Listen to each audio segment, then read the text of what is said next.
Hello, family. Thank you for coming over to the house tonight. And just kick off your shoes and relax your feet. Party on down to the SK beat. We're kicking, just kicking, just kicking. Okay, you don't come to another episode where we're going to be asking the question of, why you telling my business?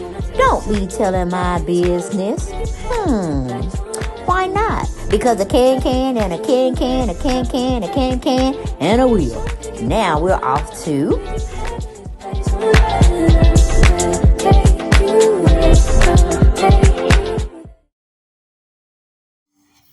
Hello everyone, and thank you for coming back to the channel.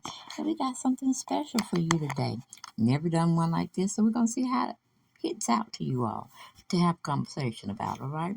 But like I said, make sure y'all sharing my videos, make sure y'all are subscribing, and make sure y'all are commenting and liking, okay?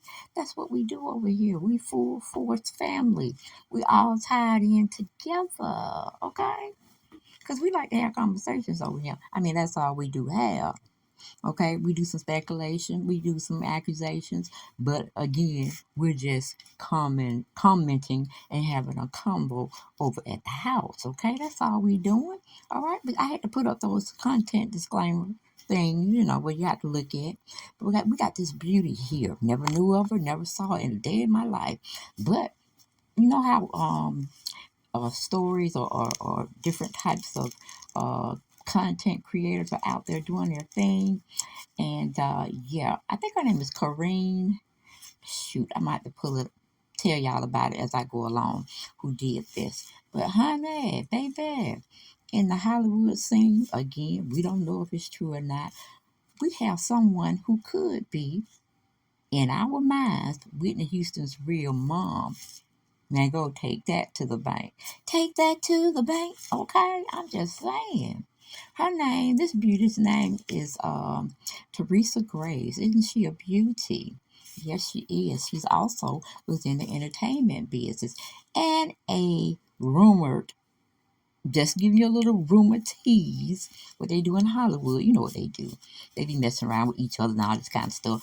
They get with a producer or whatever, and then you have to do the strange things for some change. And then pop goes the weasel. You're out there acting, you're out there singing, you're out there getting major endorsements, stuff like that nature. But again, this lady's name is Teresa Graves. Now look at her very close. Who do y'all think she looks like?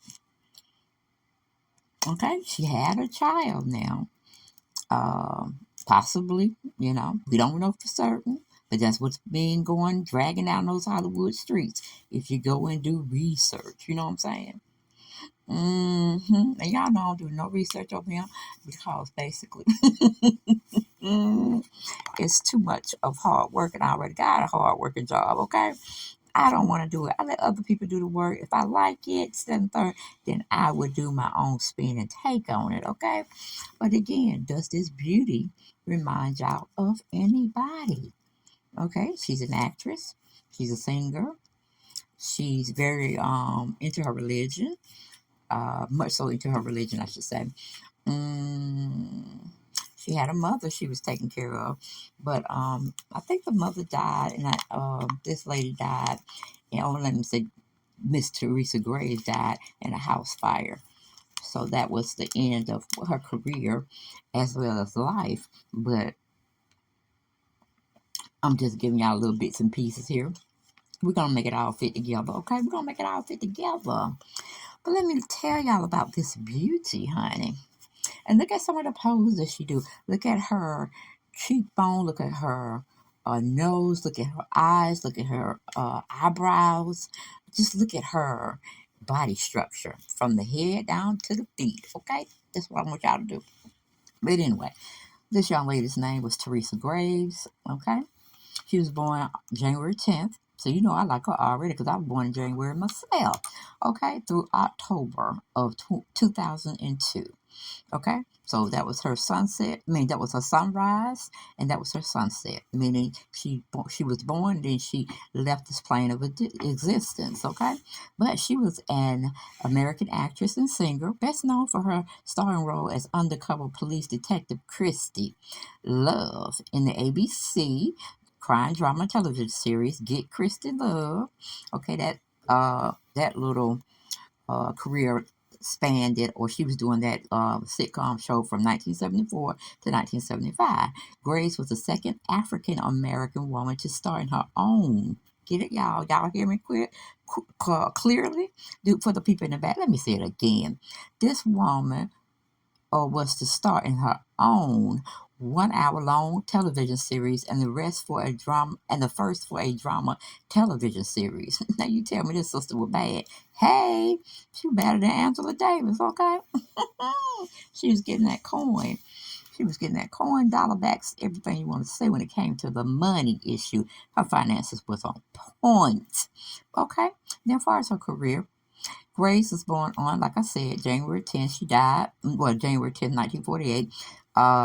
She was the middle child of a parent in Houston, Texas. Okay? She was her mother and father. Her father's name was Marshall. Um, Wait a minute. Hold on. Let me get this straight. Okay. Her dad was named Marshall. And let me see, he died. And Willie Graves, I guess she had two fathers, from 1920 to 2005. Okay, after graduating from high school in 1966, Gray began the early portion of her career as a singer with the Doodletown Pipers. Okay, she also recorded a self-titled album in 1970. Mm-hmm. Okay, and a fun fact I'm just going to throw in here before I forget about it. They say she was John Huston's mistress. All right, when he was married to Cissy, but that ain't the point. We're just saying that's what happened. Now, how did Teresa Grace get hooked up with John Houston? Child, I tried to research a little bit, okay? Because I was just, nosy and anxious, and I just want to know how it fit together. Well, honeybugs. Guess what? Couldn't find a doggone thing on them connecting with each other. So it's kind of like a Hollywood inside type of joke that never would see the life as giving proof to John Houston, which is Cissy Houston's husband, second husband, which is Whitney Houston's dad. hmm So I'm asking you again, who do you think that woman resembles? Well, I just gave it to you.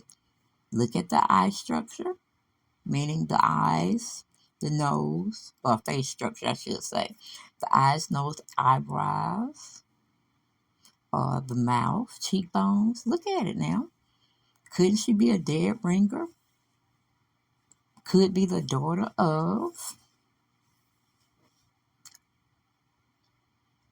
Teresa Graves? Just let all that sink in, okay? Just let that all marinate for a while. And let me say it again. It was rumored in those Hollywood streets that Whitney Houston's dad, John Houston, okay, had a mistress. Okay, on the side. Now you know how we get the homemade burger. We have to put the pickles and the onions and tomatoes to the side so it won't mush up the meat as well as the bread. Side chick. Okay, mistress, paramour, however you want to look at it. Okay, that means a lover on the side or the outside of a marriage. Okay, all right. Hopefully y'all got it good. All right. But moving on, it says acting.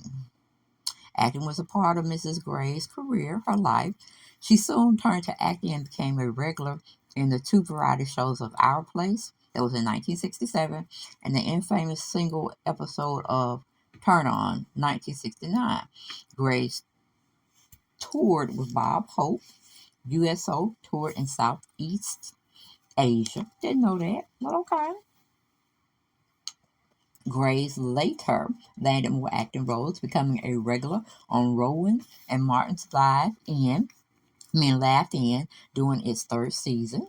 Grace appeared in several films in the 1973 film Batman Boat, in which she played Samantha Nightingale.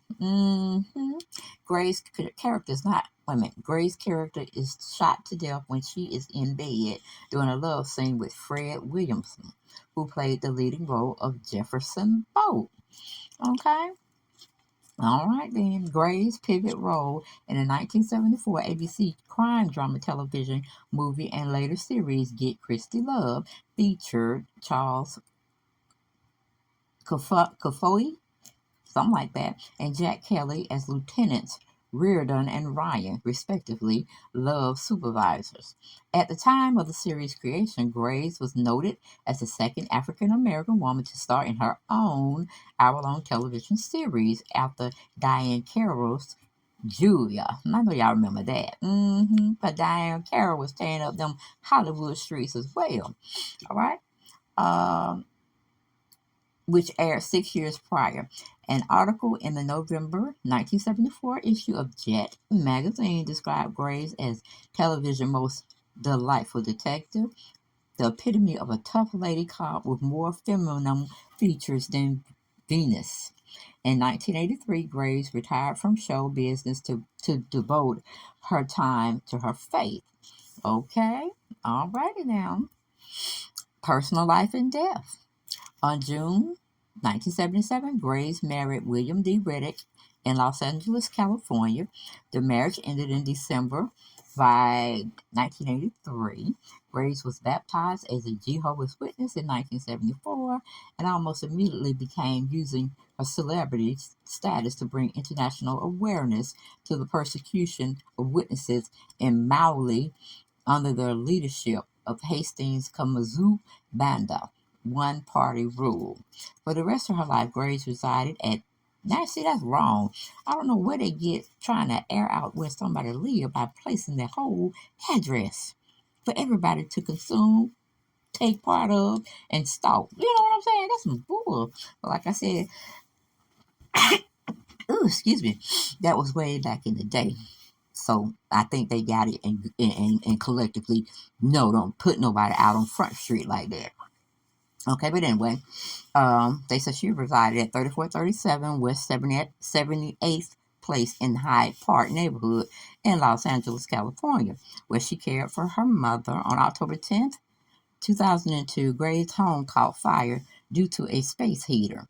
Grace was found unconscious in a bedroom before being rushed to the hospital where she later died. She was 54 years old. Now, we can have our conspiracy minds going because, see, it seems like Miss Grace was a hot thing back in the day. Very hot, very pretty, and people wanted her for movies, singing, just a whole plethora of things. But she said, my God comes first. So, she was trying to do them both, but she kind of felt a little bit of, I guess, resentment in a sense. She was caring too much for one thing. And like the Bible says, you can't love money and serve the Lord because the two, you're going to be more in love with one than the other. And, that is so, so very true. But she just said, she's going to she's going to take herself out the limelight. Okay, because she wanted to get herself straight for the Lord. Okay.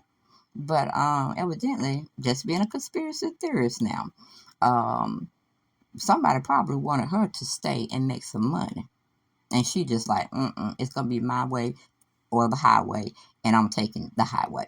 So, if a moneymaker goes out of the business, the person who is responsible for that person's career, they may feel a little salty. You know what I'm saying? They might feel a little taken advantage of, and they want to keep making money off this person. And again, like I've always told you, a person or individual that got themselves going, they have a good career going, whether it's professional or in the entertainment business, you put yourself in a life insurance policy, or maybe the industry does, you know what I'm saying?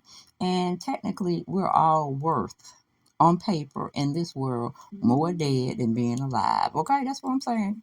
And it seems like they didn't have any like issues on her about, having, I guess I want to say she left Hollywood on top. She didn't actually become or succumb like Whitney, where substance abuses was a major factor. And Whitney, now I'm just saying what I read now. She was $2 million in worth of debt when she died. But you see how they capitalized on that and it came back to being in the black as positive revenue? I'm just saying. I am just saying. Now, think about it. This woman had a very successful acting career through 1969 to 1975. And like I said, she left leaving this world in a positive uh, income status. So I'm still trying to figure out. Well, John wasn't that bad of a bad looker. He wasn't a bad looking man. So, and he liked Hollywood. I think at the start of Whitney's career, he kind of ushered her in there, along with Cissy as well. But I want to say her dad pretty much was giving her opportunities and making sure opportunities got sent her way. And it didn't. It didn't help that Cissy knew some people too. I just hate that she got messed up with Clyde Davis because we already know how Whitney ended up being in his clutches and performing or not being able to perform at that Grammy Awards party. She met her demise in Los Angeles at the Beverly Hilton Hotel. Okay, and the whole thing was, which was really crazy, because the four elements is earth, wind, fire. Earth, wind, fire, and water. Those are our four elements to our world. And fire has somewhat of consequence, as water has somewhere as a consequence, meaning they are used in rituals. Okay. Now, Whitney Houston was found in the bathtub and submerged in water.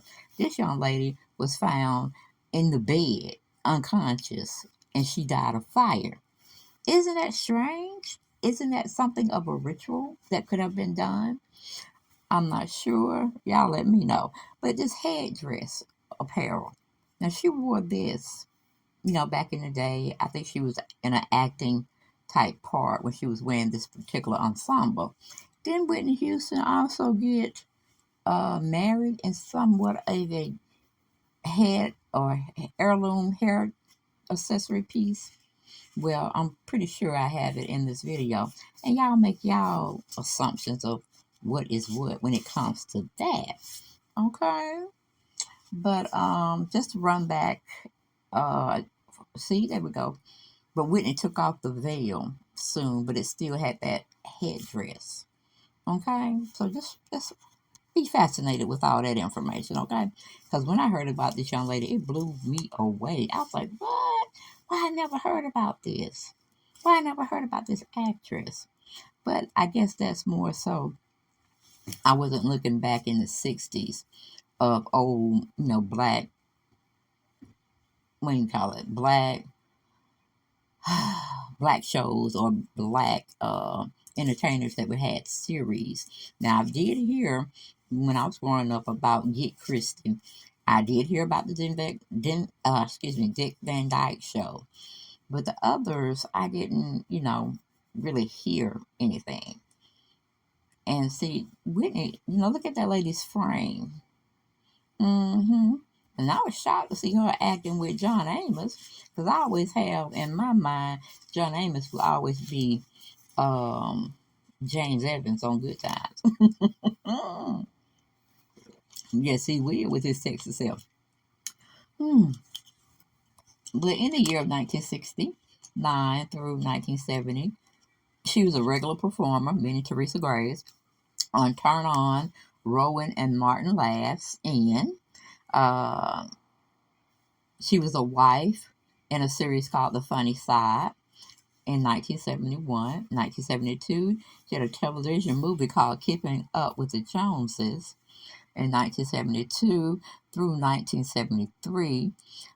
She was starred in the the new Dick Van Dyke Show as a nurse. Okay, the original one of her acting roles. She plays Samantha Nightingale, and then she was like a little vampire. Okay, called Vampria, Countess Vampria. You know, old Dracula, old Drac type films. Okay, and then she starred in another show called Black Eye. Her character name was Cynthia, and she starred from 1974 to 1975 in a television movie that turned into a series called Get Christy Love, and her character name was Christy Love. Alrighty, let me see.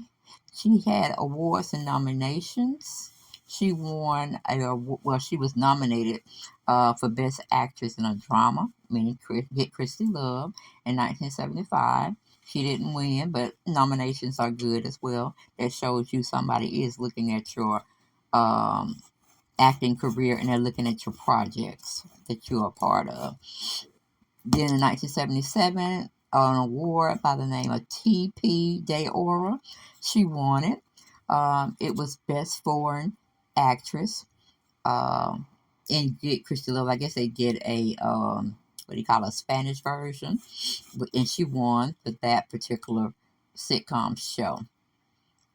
Is there anything else we can find on her? Okay. Was John Houston from Texas, y'all? Was he originally, or did he live in Houston, Texas? I'm just saying. And, you know, she also was married, like I said originally, to a guy by the name of William D. Reddick. I think she only pretty much stayed with him for about 2 years, and then they divorced. Let me see. So are you guys seeing, and you know, you can look at that particular shot of her frame as well as her body structure and facial features. That don't tease Whitney Houston for y'all.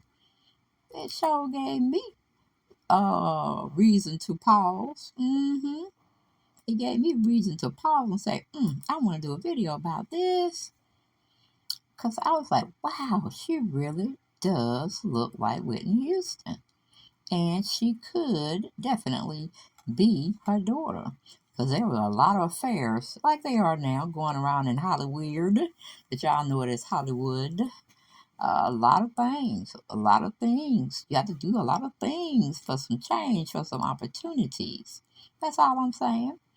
But let's see. We have another piece of resource information I pulled from to continue telling y'all about this young lady that was definitely an actress and a singer in her heyday. Okay? We have legacy.com. It's called Lena Crowther, something like that. She did an article on Miss Graves, and it was under the culture and history, and she titled it "Get Teresa Graves." Okay, now like I said, old John was an old player back in the day, and look at Miss Whitney. That's almost like they were saying something about backdoor type of adoptions when you know somebody, they know somebody, and they know you looking for a child of sort to, you know, you could maybe have your own, maybe yours died, can't have no more children, but they want children. And they said back door, I'm thinking on black market that they're getting babies. They're not going through the formal channels and procedures that you would go to adopt a child or get a child. So that's why they said it was black door. I mean, it was back door of her, meaning baby Whitney coming in and them not really telling her, or maybe she knew before she died. She just never said anything about it. That was her mother. But she looked more like her than she do Cissy. But in that particular picture, I wanted to try to get it together. They both have that heart-shaped face. But the eyes don't match, okay? The eyebrow structure on Miss Cissy, it kind of do. But like my mother and I've heard other elderly people speak, uh, whether you take care, well, okay, how did they put it? If you feed them long enough, they will start to look like you. And I think they meant, if I'm not wrong, y'all correct me. When you spend a long time with a person and you take over somebody's others children, they do, if you have a happy union, everybody starts to favor one another. And that's maybe a coincidence, or maybe that's just how it is. Because I know some spouses that are, they've been together for so long, they definitely have started to look like they are together, not in a, what do you call it, not in a crazy way of saying it like, they was incest or whatever and they married their cousin or married their sister, nothing like that. But it's just a feel and look that these people have merged together so much till they end each other's sentences. They know what they want, to a T, and they just know that person inside and out. So, yeah, that's, I don't know why the hell I said that. I forgot what I said, what I meant to say after that. But y'all get me. I'm season two. Sometimes I'm there on point. Sometimes I flutter away. And y'all have to rope me back in. But only thing, the comparison that we're really making is that she looks strangely enough like the deceased Teresa Graves. That's it. Okay, y'all can take it for whatever y'all want to take it for. But that is what I was giving y'all as clues to think. It makes you wonder, don't it? It really does make you wonder, because in a sense, I never thought that Cissy looked like Whitney. I always thought Whitney kind of favored her dad, but then she looked at like somebody else. You get what I'm saying? Do you get what I'm saying? And Whitney kind of did a pose like this as well. So continue to make your own comparisons in your mind, and look at, like I say, look at the facial structure. And alone, this woman is thin, like Whitney Houston has always been. And I mean, if you put them up side by side, they just look alike. And I'm not gonna say that that's her doppelganger. And what I mean by saying a doppelganger is meaning it is that person up and down, but that's an evil person. You got the main copy person. You know how you have your good person, your bad person, those egos, alter egos. Um, that's what a doppelganger is, pretty much. Okay, they're just saying that they look very alike. They have same similarities. They dress the same. This, that, and the third. Probably have the same car, same house. Okay. You can even pretty much say what's done above is down below. Also, if we're speaking in Illuminati terms, is what I'm saying. Okay, alrighty then. But anyway, they say Teresa Graves was one of the great glass ceiling breakers of the 1970s and achieving new heights for black women when she became the first to star in an hour-long TV drama series. And I think that was Get Christy Love. That's her, as we're saying and speaking, in that particular shot that she was portraying the officer, the cop named Christy Love. Okay, Christie's career was short-lived as it was notable, beginning in 1969 and retiring just 5 years later. Graves appeared in just a few more movies and TV shows. One of the first was Rowan and Martin's Laugh-In, where in one of 5 appearances, she helped Carol Channing become a soul sister. Of course, Connie Channing was a, what do you call it? She was white.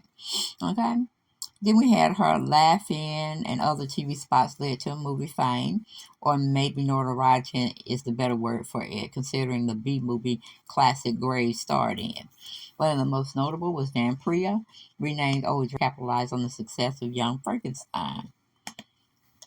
Now, my whole thing about that, it could have been such that Miss Teresa Grace was groomed for this spot, because I really think somebody had made a comment of the articles I was reading that maybe Whitney was channeling where Clyde was involved, where he wanted her to be more of a Get Christie, meaning he wanted to adopt her features, her hairstyle, her clothing to what do you call it? Let me see. I can't think of the word, or recreate, I guess, an image that Christy Love had back in the 70s. Okay? Because, what's his name? Clyde Davis, he was in that era as well. So I think they were trying to make her mimic how Christy Love got down. And they wanted to characterize Whitney as taking on that particular title, or that image, I should say. Okay, Gray's greatest role would also be her last. In 1974, she played the lead in a movie for TV movie series that built on the popularity of the blaxploitation genre. In Get Christy Love, Grace played a tough cop with a great catchphrase, "You're under arrest, sugar." Decades later, Mike Myers, Austin Powers' sequel Gold member, would pay homage to Love by having Foxy Cleopatra utter the line, okay, meaning, "You're under arrest, sugar." I think, okay, get it together, get it stuttering out that thing. Okay, what's her name? Beyonce, the artist, music artist, she portrayed Foxy Cleopatra in Gold member, with that man named Austin Powers. Okay. Christy Love was so well received that it became a series. The show that would give Grace the opportunity to make history as the first black woman with her own long-hour dramatic TV series. But it was just after one season, the show was canceled. Gray's Hollywood career was over. 2. She chose to retire in order to devote her time to her religion.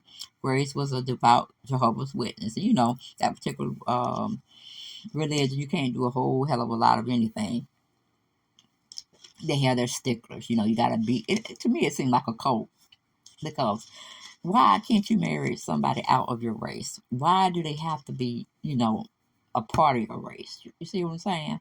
And it's just a lot of weird stuff. It's almost like you couldn't hang with nobody else. You need to hang with the people that were Jehovah's Witnesses, so you could your clarity can stay clear. I'm like, it's too much. Okay, it's just too much. Because I do have Jehovah's Witnesses in my family too, and they just be doing too much. And the jokers be doing the same thing ordinary people with other religions be doing, and they lie when they need to lie, to get out of something, and they still live in the worldly ways in a sense, even though they are, you know, into their God, but. It's a mess. It's just a mess around holidays. It's just a mess when we want to get together for birthdays. But we still love them. We don't all have to practice the same religion, but we do have to try to respect and love one another as when we do come together. You see what I'm saying? We don't want no drama. We don't want no mess. All right. But anyway, 10 years ago today, Grace died in a house fire and she was just 54 years old. In her honor, we just got to say, "You're Miss Sugar." Okay, so if y'all want to catch Get Christy, you just see what was going on, how it was going on, what the real true tea was when she played Get Christy uh, in that role, and how she definitely, was a bad mama jamma back there in those days. Okay, let me see if I have any more information on that. Okay, let's see. We know John Houston and Cissy got a divorce. We do know that. Let's just give you a little history about Mrs. Cissy Houston. She was married 3 times in her life. The name of his first wife is not available. Okay, he got married to Cissy Houston in 1959. They had 2 children, a son and a daughter. Which was Michael, I believe, and Whitney. Yep, his son's name is Michael Houston, and he's a singer. He must not be letting the whole world know that he's singing, because I still didn't know that he was still singing. Okay, so he must not be where they can exploit him in some way. So let me see here. Okay, John Houston, meaning Whitney's dad. His father's name was John Russell Houston Sr. His mother's name was Sarah Elizabeth Collins Houston. Um, and he lived to be 102 years old, meaning John Houston's dad, not John Houston, Whitney's dad. Let's see, any more interesting facts here? Okay. We're going to talk a little bit about Cissy now. Cissy Houston's birth name was Emily Drinker. She's best known for her singing backup for famous singers such as Roy Hamilton, Aretha Franklin, and many more. She has won 2 Grammy Awards for her work. She was born on September 30th, 1933 in Newark, New Jersey. That's where Whitney had a home there as well. She had one here in Atlanta, but her true home stomping was in New Jersey. And she actually got buried in New Jersey as well. Her parents are late Nicholas and late Delia May Dricker. She was raised with her 7 siblings. She began her career singing in 1938 with her older siblings group. She is one of the versatile artists and one of the most successful artists also. She was married to Freddie Garland in 1955 for the first time. They had 1 son together. The marriage lasted only 2 years, and Miss Cissy Houston was 86 years old and battling from dementia. So I don't know when this article was published. She may be older than that and still among us because we haven't heard that she was killed or she died by natural causes. So, like I said, I don't really do too much research because y'all know I'm lazy. I just like to take a story and make it mine. You know what I'm saying? And my own way of spending it out to you all. Okay. Whitney do have an older brother by the name of Michael Houston and a half brother, Gary Garland. But he likes to be called Gary Houston here and there. He was famous for his professional basketball notoriety. I forgot what NBA team he played for. Cissy taught her, meaning Whitney, to sing when she was very young. She started singing in the choir at the New Hope Baptist Church in Newark at the age of 11. She is best known to us for her song "I Will Always Love You." Okay, she was married to singer Bobby Brown in 1992. They had 1 daughter together. They got divorced in 2007. Okay. Whitney was found unconscious in her hotel room, submerged in the bathtub on February the 11th, 2012. She was pronounced dead at 3:55 that particular day. The cause of death was not known